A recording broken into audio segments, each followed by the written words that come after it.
You're going to get a lot of people get interested. The error always is that once a person looks so good, like she said, chemistry at first sight, that means she enjoys the fact of his even approaching her. I mean, she's drawn to him.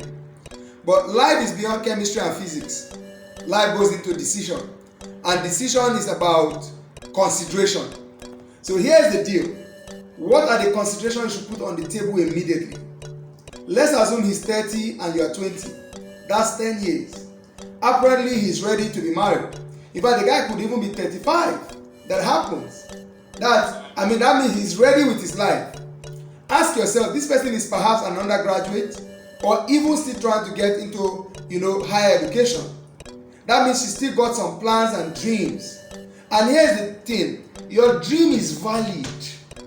Please, let's stop coercing people because somebody is interested whose reality is different from yours to just coerce you out of your own dream. Your dream is given to you by God and is valid.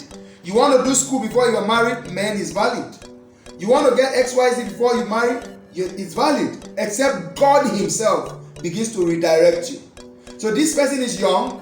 This person needs to put on the table considerations. Let me quickly say this. What disqualifies or qualifies a person to be your life is actually the considerations you make, not the chemistry you feel. So what should she do? Ask yourself, what is his speedometer reading? What is your own reading? Two cannot work together except they be agreed. Amos 3:3. What common grounds can we find that will find a balance? For instance, when I met this auntie, she told me she was not even going to take marriage for 10 years, that she wanted to focus on school. Of course, you guys know all of that didn't happen. She wanted to focus on school, she wanted to do this. I was just smiling. I didn't say you will not. I just deployed my character around her. Consideration change. So, deploy each other. Deploy your thoughts. Deploy your character. Let us see. And let me quickly say it. The fact that somebody asks you out with marriage in view and you accepted today does not mean any of your plans will come to pass. I'd like to say to a lot of young ladies and young men too, I faced this when I was, still single. A lot of men would approach me that had titles. And because of the title and how much they were respected, there was that pressure, that temptation, that pressure to kind of say yes, just because this person, a pastor or a well-revered person in fellowship asks you out, for you to say yes. How can this person ask you out and you say no to?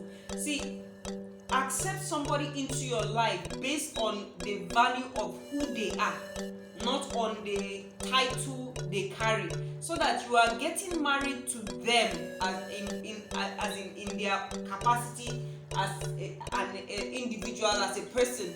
Yes, not the title which they carry. Yeah. But like I said, Amos 3:3 is a continuous thing. It's not just at the beginning. Do you have the capacity to be practically agreed for life? I didn't say be the same, but to come to a common point.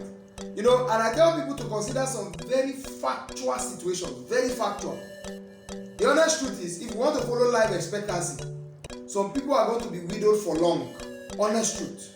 Like, husband is 30 years older, 20 years older. There's no how you are going to do it. You need to ask practical questions. When is this guy going to slow down? And if it's a lady that is older, when is there likely, humanly speaking, that slow down will happen? When will my slowdown happen? When we talk about sex, for example. When we talk about generational thinking, do you know I have to tell somebody once, somebody I was just older than by just 9 years, a colleague.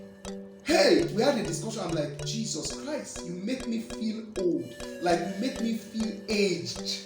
Like, so different. See, it's okay if you want to marry your daddy, okay? It's very fine. But agree from the beginning that you're marrying a daddy. Because some people are trying to marry a daddy and make him a yo-yo. He said it will not work. See, some of you are going to church with your phones, with your Bible inside. Some husband will fight you till Jesus comes to carry a big Bible like my wife's own. See it. This is one of the places we are still dealing with generational difference. See my wife's Bible. I don't have a standing Bible. This is my wife's Bible. It must go everywhere. This is Julia's Bible. She doesn't believe in soft copy like that. This is Julia. Look at it. Everywhere. Do you know this thing goes to office with her every day? No matter how heavy her bag is, this thing must enter. Every day. This is part of Julia's companion. I'm taking no jokes. It doesn't fly in luggage in the aeroplane. It flies as hand luggage.